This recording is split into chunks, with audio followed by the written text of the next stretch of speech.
Hello and welcome to Broadsword Wargaming. In this video, I'm going to use some Stone Effect spray cans on some terrain and show you how it looks.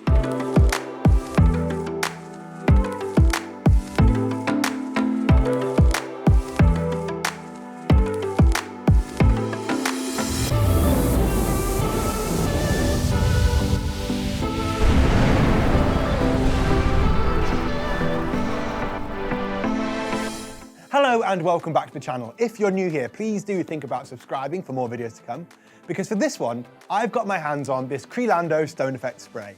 I picked this up from Lidl or Aldi for about €3. I'm sure you can get it, I've seen it before. You can get it from Home Depot, B&Q, that kind of stuff. It's used for exterior painting, so you kind of put it on plant pots and things out in the garden. Now it has a texture on it, and this is what I'm most interested in. I'm going to put it on some old Warhammer ruins. These are, I think, out of production now, actually. I've had them for years. And they're kind of like a Stonehenge type thing. A chaotic old has some skulls on, and it looks a bit haphazard and a few sort of fallen stones. So I thought this might be a good opportunity for me to try this. It might go wrong. I don't know. I haven't actually tried it on anything. I've never used it before. I've not seen it on anything before. So if I ruin my terrain, at least you won't have to ruin yours. Stay tuned and I'll show you what it looks like at the end. I might add some moss on just to make them pop a little bit more, add some colour on. If I do, I'll show you that too. This is the terrain I'm using. As you can see, it has some texture on it. It's quite smooth. It does have lots of lines and joins that you wouldn't really want on your terrain. I sprayed it black and I've sprayed it grey, mostly at an angle. I wasn't really sure how this would cover it, so I did think cover myself with the grey.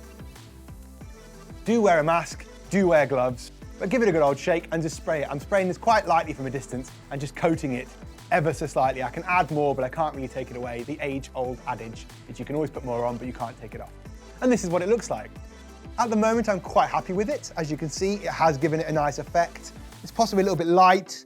It does have that kind of chipped white stone that you see when you're out in nature. I don't know whether it's like a sort of a staining or it looks like, has lots of different textures to it, lots of different colors. It does look quite cool, but as a piece, it's a little bit bland just with this gray, so I am going to add some moss and I'm going to do this as easily as possible.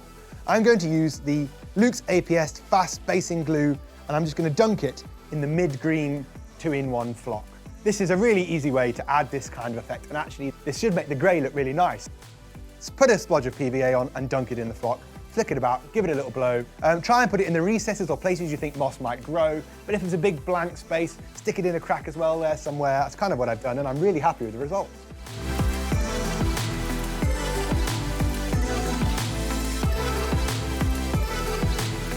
Well, there you have it. That is the terrain. How easy was that? I can't even make much more of a video out of this other than there's some spray and there's some moss. The way it looks on the lid is exactly how it looks on the terrain. That is a true representation of the effect of this spray.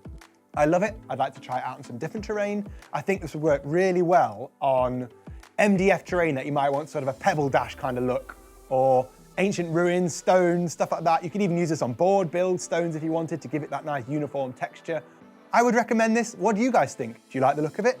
I do. I think the green moss makes this pop and looks really good. And I can use this now on any kind of board I like to give it that kind of overgrown, post-apocalyptic Fallout type feel. And it cost me less than a tenner. I've done all this terrain for less than a tenner with minimal effort. A spray, a dollop of PVA, and a dunk in some flock. That is it. If you've enjoyed this video, guys, do remember to like, share, subscribe, and hit the alarm bell below for more videos to come. I've got different ways if you want to support the channel. There's a Patreon down there. There's some affiliate links to whether you want to buy some models. If you want to buy the fast drying base glue and the flock, get that from the Geek Gaming link as well. Yeah, easy as that. Love this terrain, and you will see it on some battle reports on the channel soon. So thanks so much for watching, guys. Take care, and I'll see you in another video.